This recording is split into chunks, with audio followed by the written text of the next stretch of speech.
Elskar 9 marka sigur á K.A. Þór, þetta var svona kaflaskiptileikur. Já, við vorum svona lengi í gang, getum við sagt. Við vorum svona, vörnin var ekki spilið eins og búin að leggja upp með og svona ákveðið miskilningsgætti og við vorum að hleypa þeim í óþarfa mörk. Og já, eins og segi, þá svona voru þeir að skora, héldu leiknum svolítið í jöfnum og við bara einfallega ekki að spila nægilega vel.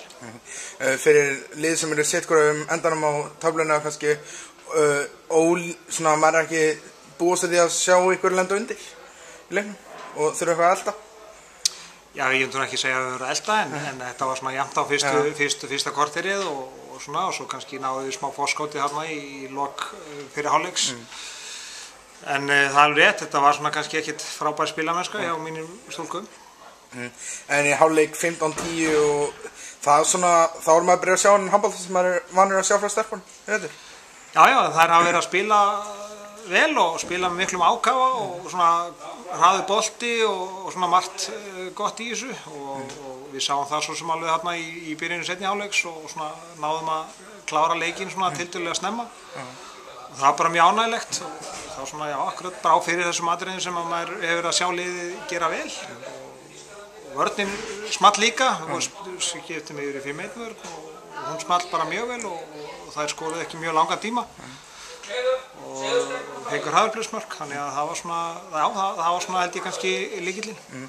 Nú er liðið í góðu gengi og búið að ganga vel undanfarið. Er erfitt að halda stelpunum niður á jörðinni eftir svona leiki, svona sigra í þessu gengi sem eru búin að vera þetta farið?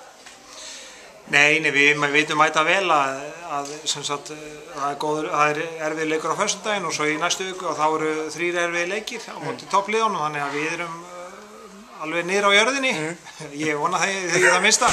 Þannig að þar fá auðvitað alveg verkefni sem að mun reyna miklu meira á okkur heldur en kannski leikurinn í dag gerði en eiga síður að þá kannski þetta segja margt gott K.A.-lið, það er berjast og svona ágætis elementi í þessu hjá þeim. En það þarf þá að taka á hlutunum til þess að byrja ekki þessa leiki í næstu vikum eins og þið byrjuði í dag? Kannski mæta fyrr? Algjörlega, ég meina það er bara, maður er svo sem búin að brýna það og stelpurnar vita það og ég held að það verði alveg challenge í næstu leikjum að bara byrja leikina frá upphafi og halda það út og reyna það að ná góðum leikjum. Ég held að við þurfum á því að halda, við ætlum að eiga erindi í þessu topplið.